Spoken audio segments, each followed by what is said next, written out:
Oui, mon nom c'est Jean-Bernard Bichoka.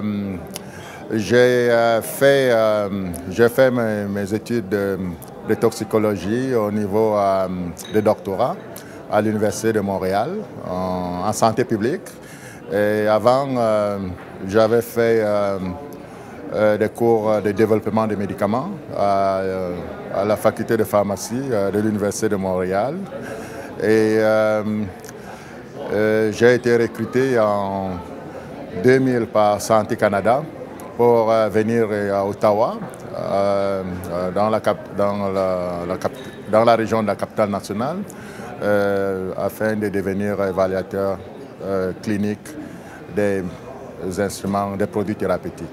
Et à ce moment-ci, depuis 2000, je suis évaluateur principal au bureau de matériels médicaux à Santé Canada. Et juste pour vous signaler que le bureau de matériels médicaux fait partie de la direction générale, de la direction des produits thérapeutiques qui est sous le couvert de la direction générale des produits de santé et des aliments. Alors, mon rôle essentiellement comme évaluateur principal, c'est de m'assurer que les instruments médicaux qui viennent ici au Canada et qui seront utilisés par les hôpitaux et les patients, ces instruments médicaux sont sûrs et efficaces. Et ceci en conformité avec la loi des aliments et drogues. Et généralement, lorsque les fabricants nous demandent d'autorisation de commercialiser leurs produits thérapeutiques, les instruments médicaux. J'entends par instruments médicaux ici, ça peut être des scanners, ça peut être des appareils de laser, ça peut être des appareils de diagnostic. C'est vraiment toute une gamme de produits, des pacemakers. Alors, nous, essentiellement, lorsqu'on reçoit cette documentation qui est volumineuse, qui vient en plusieurs dossiers, alors on est obligé d'aller dossier par dossier, regarder toutes les données que les fabricants nous ont soumises.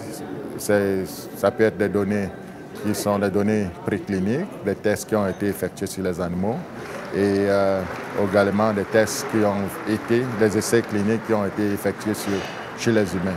Alors on veut s'assurer que les objectifs, les indications que le fabricant demande dans le dossier de l'homologation sont donc supportés par des évidences cliniques pour s'assurer que les instruments que nous autorisons sont sûrs et efficaces.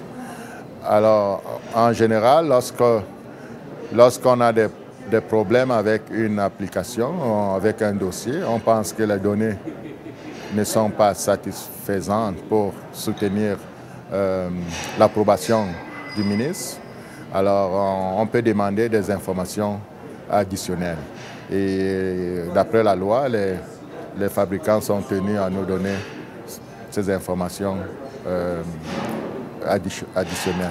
Et lorsqu'on est satisfait vraiment que ces informations sont acceptables, on donne le droit de commercialiser le produit ici au Canada. Voilà, en gros, essentiellement, donc, Santé Canada est là pour jouer un rôle au niveau de l'homologation. On doit s'assurer que ce que nous autorisons ici, ces instruments sont sécuritaires, sont efficaces et sont sans danger pour la population canadienne. Dans l'expérience que j'ai, chaque jour, chaque semaine, chaque mois, c'est des nouvelles technologies. Alors, des nouvelles technologies médicales, des technologies qui sont importantes pour le patient. Et par exemple, dans le traitement du cancer de la prostate ou bien dans le diagnostic des cancers de la prostate. Alors, des diagnostics, des instruments de diagnostic que nous mettons sur le marché ou que j'ai autorisé. Ça m'a rendu tellement fier parce qu'avec ces instruments, on est capable de détecter très tôt des types de cancers de prostate. Ça peut être des types de cancers de sein. Et chaque jour, je suis réconforté parce que chaque instrument que j'autorise, je pense que cet instrument-là va se rendre dans la population et il y en a des patients qui attendent, qui aimeraient, qui pensent que cet instrument va améliorer les qualités de vie. C'est vraiment un travail excitant, un travail motivant, parce que les technologies ne sont jamais pareilles, les technologies changent et la science avance et on est toujours en train d'apprendre. On apprend aussi avec les dossiers que les fabricants nous apportent. Je suis vraiment satisfait de mon expérience en tant qu'évaluateur des instruments médicaux parce que je pense que j'apporte chaque jour, je porte chaque jour quelque chose de nouveau dans le quotidien des Canadiens et des Canadiennes.